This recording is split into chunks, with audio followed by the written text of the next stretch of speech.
¿Y propuestas estrella del PELIB? Llamativas, propuestas llamativas y tal. Sí, mira, yo creo que nuestra propuesta más atractiva, nuestro plato fuerte, es la eliminación gradual de todos los impuestos municipales que no sean obligatorios. Porque a nivel municipal hay una serie de impuestos que son obligatorios, porque vienen fijados por una normativa estatal y no se pueden suprimir.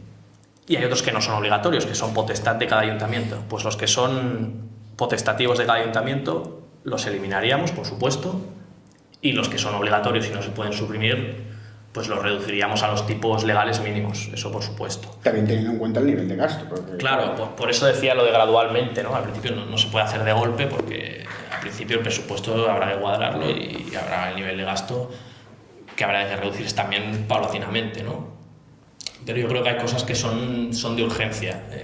Por ejemplo, el IBI a los autónomos, yo creo que habría que bonificarlo o reducirlo de inmediato. ¿Sobre el recinto donde realizan la actividad? Efectivamente, sí, sobre el recinto en el que el autónomo desarrolle su actividad, pues bonificarle ese IBI, que supone una carga muy pesada. Con eso tenéis mi voto garantizado. Mira, pues si vale. Si te había alguna duda. Tenía pocas dudas, pero ya con esto ya me lo confirmas. Y luego otro sector para el cual el IBI supone una carga muy pesada y un castigo es para el de los pensionistas, gente con pocos recursos que tiene que afrontar el gasto del IBI y es un auténtico calvario para esa gente.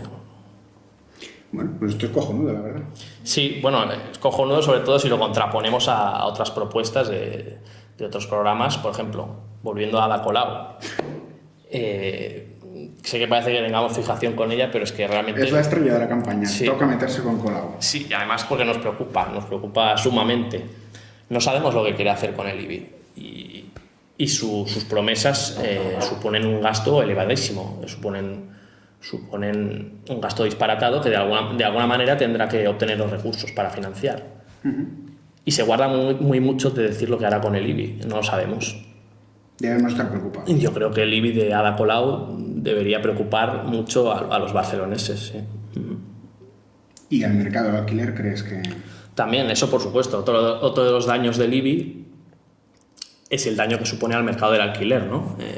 Encarece el mercado del alquiler, con lo cual hace más difícil acceder a la vivienda, ¿no? Porque esta gente está muy a favor de la vivienda, pero luego pone todas las trabas posibles para acceder a ella. Supongo que ellos están pensando en limitar la repercusión de ese IBI en los precios, es decir, ya sabes que son muy fans de limitar por ley precios y bueno, pues que no se repercuta el IBI a los precios del alquiler. Me imagino que estarán por ahí ellos. Claro, con lo cual al final acabas destruyendo el mercado del alquiler y deteriorando el valor de esos activos inmobiliarios.